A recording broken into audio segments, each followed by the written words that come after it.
heritage legislation and the frameworks that we have in this country don't block change. They actually help us manage change going forward.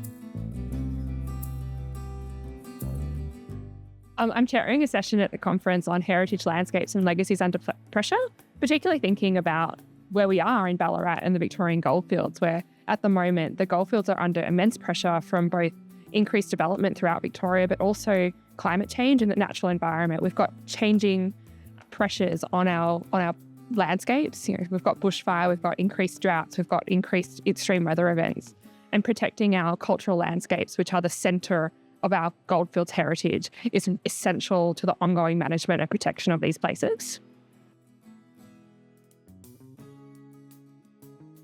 In making decisions about protecting heritage places, I think one thing that councils, responsible authorities and decision makers can do is ensure that they have up-to-date documentation so that we know what's significant and what we're protecting. And that might mean going and talking to communities, traditional owners, people on country, and understanding their values and what's important to the place that they need to protect, and then ensuring that that those values are enshrined in our legislative frameworks so that we can protect them going forward.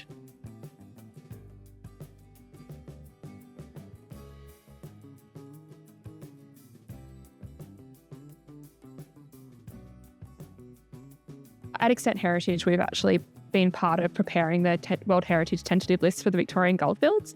And as part of that project, we worked with a broad range of stakeholders and rights holders to think about what is significant in the Victorian goldfields and what is the outstanding universal value that we want to protect going forward. And one of the key benefits that we took to that project was the ability to talk to a whole range of stakeholders and be across the different challenges and as well as the values that underlie the tentative listing for the World Heritage nomination for the Victorian goldfields. So when we first commence a job at Extent, we're normally engaged by a client. So the first people we talk to is always going to be the client, and understanding what their needs out of a project are. And when we speak to that client, they can often be the ones that identify who are the communities and stakeholders that we also need to consider in our decision making and in the course of the project.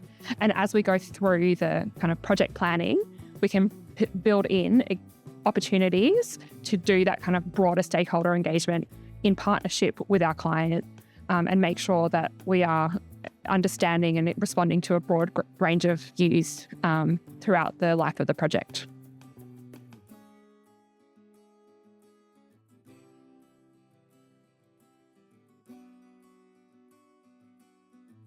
One misconception that we often have in heritage is that heritage is a blocker to change. And I think that one of the things that I'm constantly speaking about when I'm in either a courtroom setting or speaking to clients or thinking about future projects is that heritage legislation and the frameworks that we have in this country don't block change. They actually help us manage change going forward. And that it provides us frameworks and opportunities to work within these broader frameworks to allow places to find new life and continue to be of value to our communities going forward. When you're in a courtroom setting and you're setting the scene for the arguments that you're making, we're often speaking to policy and acknowledging that the policy frameworks that we work within allow for change to occur. So that'll be thinking about policy settings and saying, this policy allows for this change to occur. It doesn't say that it can't occur, it just says it has to occur in this particular way and in this particular manner. And it's reinforcing that the frameworks that we work within, and most of the time they are legislative, that those frameworks allow for managed change to occur to heritage places.